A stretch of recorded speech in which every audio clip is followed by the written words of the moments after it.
Hello, everybody. Average Gamer here. Welcome to a year-end review of my my investment portfolio. That's right. I haven't really done a stock video in a while, or an investment video in a while. So I thought I would bring up my annual year-to-date stuff because I think I missed about 3 or 4 months in the last few months. So overall, I've got 1,100 shares. Well, 1,181 shares, at an average price of $8.06. Or sorry, with an average cost of $8.06. Current average price of $6.90. So obviously that's a loss. This is, I think, Thursday's info, because today's the 2nd. Stock market's closed. They pay an average of 6 cents a share, an average yield of all the stocks of 0.83% per month, with an average overall yield of 9.92% annually. So far, on average, make about $44 a month. Before taxes, after taxes, $27. Annually, it's about $540. After taxes, $333. And then over here is just my end goal, right? So once again, my end goal is retirement. It's not to day trade. Right now, the stock market is not good for day trading, in my opinion, but yeah, there you go. And which I'll go into how good I did this year. But yeah, so overall, I still have a goal of having a passive income through my investments of roughly around $3,000 after taxes. So far, I still have 99.07% of the way to go, and currently I'm at 0.93% of my overall goal per month. Kind of a before COVID, after COVID thing, because I think we're still kind of dealing with the after COVID stuff. Before COVID, I was at, I think it was either 3 or 4% of my retirement goal. I'm at 0.93. A couple of my stocks don't pay out at this point because of things that happened with COVID and all the stuff associated with it financially going around the world. So, fortunately, I think it's right now 3 or 4 of my stocks currently don't pay dividends, which sucks. But here, overall, is what I got. So you can see here, overall value-wise, down $300. A couple of them are up, a couple of them are down, a couple of them are like these two, way down because, crypto. Don't invest in crypto. It's a horrible idea. Got another one here. There's another big loser. This is my Algonquin Power and Utilities Corporation. What are you going to do, right? Like I said, everything I'm doing is long-term, so my plan is to hold these stocks for the next 25 years. So I'm not too worried about what they're doing this year. I'm not too worried about what they're doing next week. I'm not too worried about what they're doing today. I'm thinking 25 years from now. 25 years from now. Some of these stocks will be swapped out over the years for other ones, which is bound to happen. But at the same time, this is what I'm doing at the moment. So, the end of the year this year made $473.99 on dividends with a total return rate of 13%. So, at the end of the year, I earned 13% of my money back, which is pretty good. Some stocks obviously were a lot higher, some were a lot lower. We got one here that paid almost 66% back. That was Diversified Royalty Corporation. They own a bunch of car dealerships, I believe, at West. It's been a while since I've actually looked up their stuff. Another one here that paid 30% of the overall paid out that I bought into it. That's a utilities ETF, basically. Yeah, but overall, 13% average return on the year, which is pretty good. No extra payments this year. Sometime around Christmas, I can sneak one of my stocks may or may not sneak out an extra dividend here or there. We'll have to see. Sometimes they do it a little later. I think it's in April. April. Can't remember what it is. There's 2 times of the year, sometimes when they'll sneak in an extra dividend. One is around Christmas and one is around April. There's 1 or 2 of them that'll sneak in an extra one. I think it's April. I think it's tax season. But yeah, so overall, if we go into total dividend amount, so far, over the last 2 years, I've received $754.32. Not bad. Once again, average return rate of 13.5% in total. which is pretty good. Right now, just the way I'm doing it is how much money they pay me. They pay me in dividends divided by the total amount that the mark of the market value. So I look at the market value here, and with the market value, I then, actually will divide how much they paid me, which I think is a good way of figuring it out. But overall, almost $800. You can see obviously the jump from this year to last year, which is pretty good. Overall, you can see over my last 365 days from today, which is the 2nd of January, I'm down 13%, or I'm down $746.90. It happens. It's no big deal. Overall, for lifetime, you can see obviously something bad happened here. Down $233. Things kind of start going bad, and then all of a sudden, boop, it all goes up. I think this was the post. I can't remember what it was. This right here, I like this little. Can I see it in the 3 month? No, I can't see it in the 3 month. Right here, this dip was Bill Gates' divorce, and this is the current financial situation. It's pretty bad.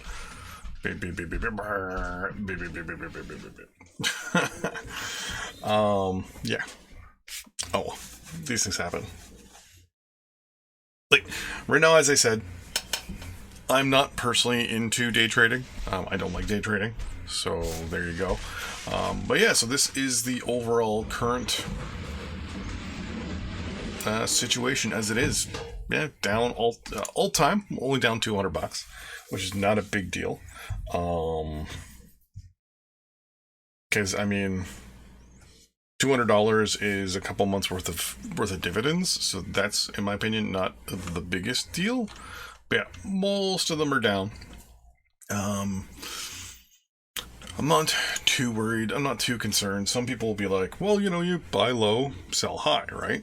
But I'm like, well, I'm buying low, or I'm just buying and buying and buying. Because my plan is to, in 25 years, then sell.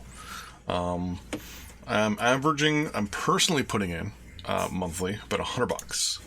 And then I'm also using whatever paid out for the month to invest as well.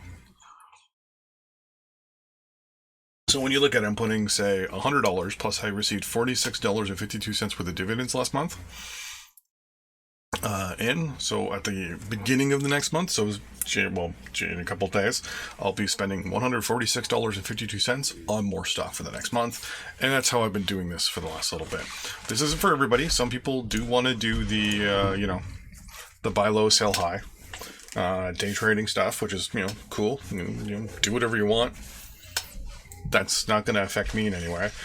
I'm not going to say whether it's a good thing or a bad thing. Personally, I don't like it. Just way too much risk in it. I like to buy and sit. And sit, and sit, and sit, and sit.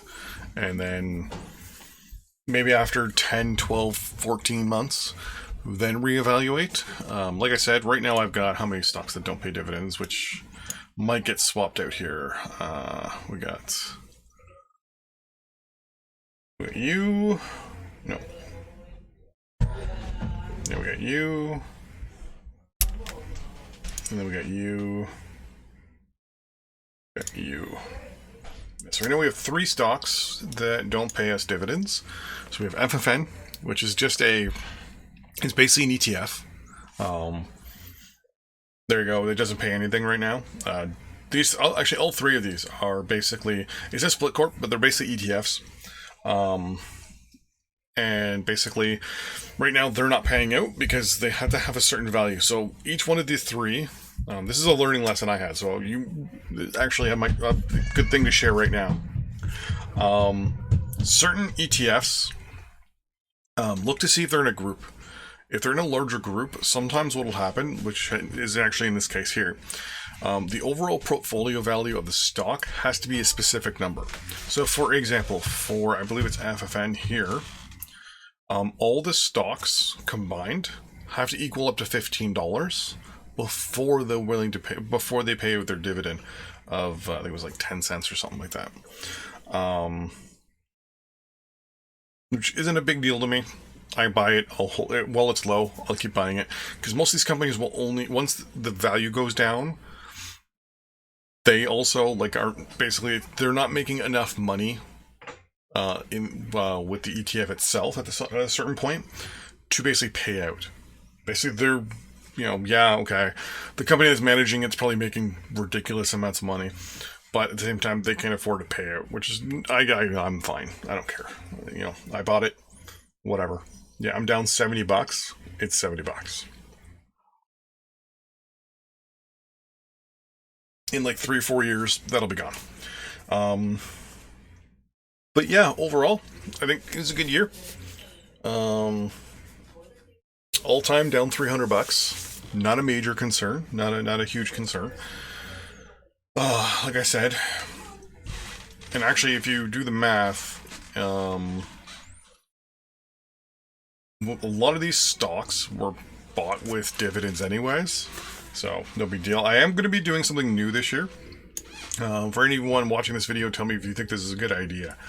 Over the next couple months, I'll be buying stocks specifically on the dividend to price ratio, meaning, for example, I think it's this thing here. Stocks that pay out an amount up to a dividend, meaning, where can I find it here? Yeah, the price to dividend. So for example, here, 1.113 or 113%. I'm earning 113.25% equivalent to a stock, meaning that every month, Dividend Growth Split Corporation is paying me enough money to buy 1 1/13 or 1.1% of a stock, meaning I'm earning a free stock every month. So that's what I want to do over the next month, or over the next couple months, is buy up stock in association with how much the stock is versus how much it pays out, so I can start earning a free stock a month.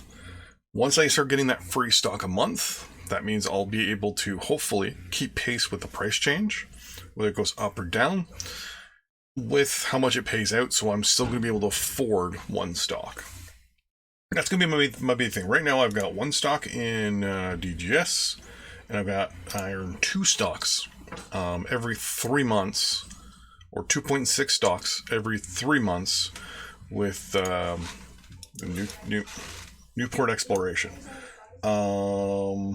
Yeah, and that's right now the closest. The 0.8, I got one here, it's 89% of the way. Which one are you? Ether, ETF. Okay, there we go. So yeah, so my plan is over the next little bit, just set it up so that all my stocks pay out at least the equivalent to 1 stock or more per month. Because then what I'll be doing is every month when I get that payout, I'm just going to reinvest that money into that specific stock. And what will happen is every month, the amount will go up. And by the end of the year, I'll have 12 additional stocks with every single company, with addition of whatever I buy. So that, to me, starts turning into exponential growth a little faster. It might be anecdotal. It may not be. I don't know. But it's the exponential growth that I'm really looking for. I'm trying to get it as fast as I can, trying to get it as quickly as I can. Because I already know at a certain point, I'm not going to say the dam's going to break. I am going to say that things are going to hopefully get better. It may not happen for a year or two. Who knows? But I want to be able to get as much as I can now while things are low, so that when things go back up to pre-COVID numbers, hopefully, fingers crossed, we can, be making quite the profit. Who knows? We'll see. In the end, things could just get worse, and I could lose everything, or things could get better, and I could earn a lot. In the end, I mean, like I said, I'm going for 25 years. So this little bump right now, what's going on, I'm not too concerned with it. If I start losing like $4,000-$5,000, and I have $1,000 balance or net profit, or or a negative profit, then maybe I'd be a little nervous. But even then, I'd probably still keep buying. This happens. Ebb and flow of the market. It's never guaranteed. Anyone who says, buy this, you're going to make tons of money is a lying sack of shit. In the end, you have to do your own homework and decide whether something is risky or not to you, and your plan for it. What I do tell people is plan for what you can lose.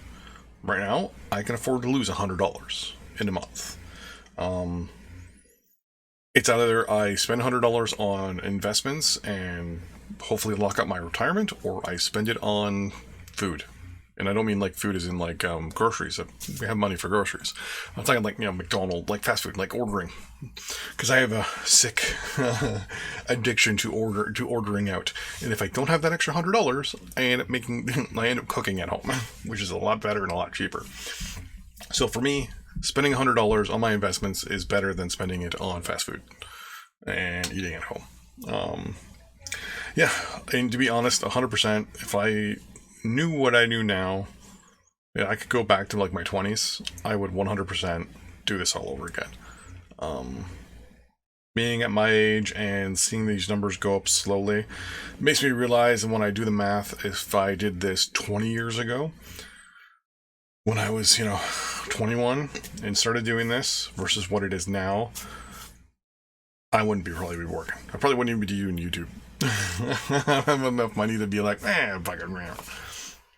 But, So with that in mind, thanks for watching. I really appreciate it. If you've been watching anything else, but you watch this, just remember, once again, invest on your own terms. Don't listen to anybody else. Don't listen to me. Don't listen to, dude with the YouTube channel next door. Do your own homework. Do your own due diligence. Just because you see me losing money doesn't mean you will. Just because I gain money doesn't mean you will. In the end, it's not a gamble, but if you do your homework, the risk is reduced. Thanks for watching. See you next time. Bye-bye.